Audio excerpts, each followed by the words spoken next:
Burning Vestige, Volume 1 by Warlock Endil. This collection contains privileged information regarding the Daedric Prince Mehrunes Dagon. In case you've been living under an Ayleid ruin since the dawn of recorded history, involvement with Dagon and his ilk is frowned upon quite fiercely by most populations of Tamriel. Having this book or its companion volume in your possession could earn you suspicion from your neighbors as well as agents of the law. In many districts, worship of the Master of Razors is illegal and communion rituals involving the Daedric Prince are punishable by death. When Dagon appears, he leaves destruction in his wake. And contact with the Master of Razors often results in death for the conjurer, along with everyone in the vicinity. Sudden floods, thunderstorms, and other natural disasters all over Tamriel have been tied to the communions with Mehrunes Dagon, and the most detailed account I've read about occurred in Eastmarch.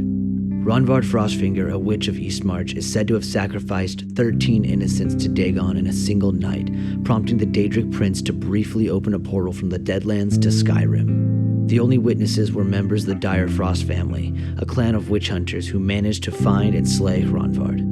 Immediately following, they came under a mysterious and brutal attack themselves. Their leader, Illithon, was the only survivor who later wrote in his memoirs, "We followed the stench of burning flesh for a half mile, and we caught up to Ronvard at nightfall by the Sea of Ghosts. She lay cackling among her 13 victims, whose bodies had been stacked in a mass grave, encircled by spidery writings. Slaying her was an easy task. All it took was a single silver bullet.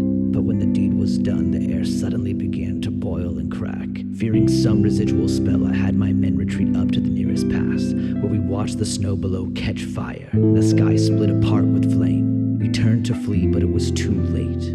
Fire poured from the wound in the air and engulfed my 30 men. I tried to help them, but the flames wouldn't die and wouldn't burn my flesh. A voice bellowed from the burning maw above, 'You will suffer, better among the living.'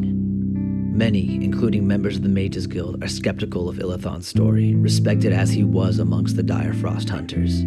They found no sign of Mehrunes Dagon at the Sea of Ghosts, save the blasted, mirrored sand. Obviously, the Dire Frosts disagree. There was still the matter of 30 missing hunters. The Dire Frosts have since intensified their war against the covens of Eastmarch.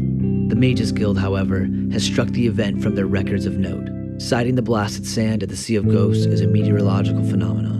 But I believed Illithon was correct. I was there as a senior advisor on the party that surveyed that beach. Volume 2 of this collection contains a detailed account of everything I found at the Sea of Ghosts, including half of the spidery circle that Illithon describes.